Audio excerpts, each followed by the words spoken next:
So when surface tension in the atmosphere, or when H2O has its surface maximized in the atmosphere, its surface tension is maximized. Now there's actually literally a way of thinking about that, and it's because you have probably seen this already. In a sense, when you see a cloud, you're seeing, a lot of droplets, and because these things are in such small droplets, their surface is maximized a little bit.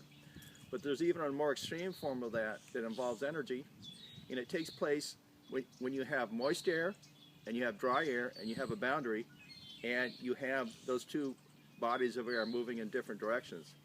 Because along that surface we have something called wind shear, and wind shear actually causes the little droplets, air molecules are running into those droplets very high speeds, causing them to spin. And as it causes them to spin, they kind of elongate. And as they elongate, it maximizes their surface area. And when you maximize the surface area of H2O, you maximize its surface tension. And you've seen this. You've seen it on TV, or maybe if you looked at some of the science shows. Specifically, I'm talking about tornadoes. When you do see a tornado, you'll notice it's very distinctive. You'll notice a structure to it. It's a cone. It's a tube. Very distinctive. You can't miss it. That actually is the plasma I'm talking about. Now that structure is the same structure that's in the jet streams. And that answers one of the mysteries about the atmosphere. Is one of the things is no one really was able to explain how jet streams were able to contain such a tight formation, and the air moving through them is moving very, very fast, like 300 miles an hour. So this is the way to think of a tornado.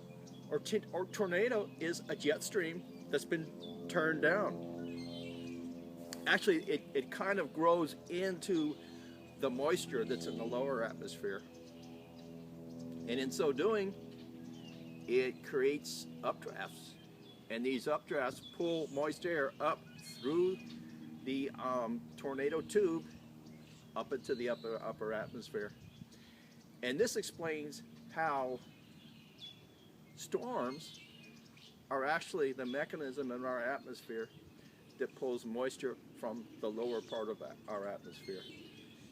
And it also, that's why,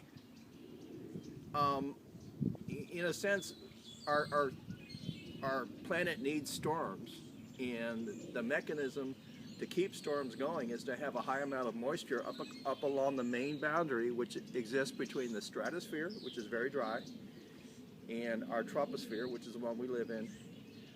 But there's a smooth boundary up there, and that smooth boundary the moisture has to be maintained.